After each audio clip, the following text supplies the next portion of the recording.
Des panneaux comme celui-ci à Mâcon, on en trouve un peu partout. Ils informent les habitants et les touristes qu'ils sont filmés pour leur sécurité.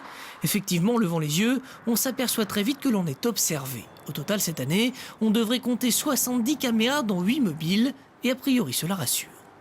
Je pense que c'est pas mal parce qu'avec tout ce qu'on voit en ce moment, pour moi c'est une bonne chose. Je trouve ça très bien pour retrouver les gens qui font du mal, je trouve ça très bien.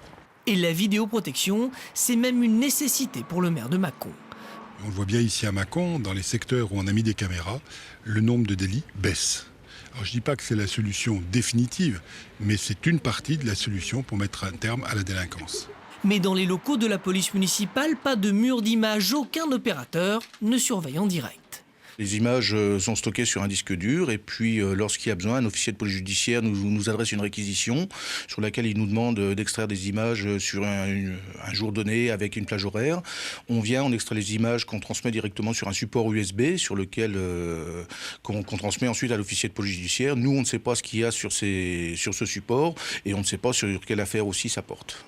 Pour l'heure à Mâcon, pas de grosse affaire résolue grâce à la vidéoprotection et l'opposition municipale pense savoir pourquoi.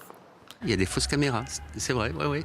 Elles ne sont pas reliées entre elles encore. Il y aurait une salle qui puisse permettre de contrôler ce qui se passe sur ces images, ce qui n'est pas le cas. Non, à Mâcon, c'est du bidon pour l'instant.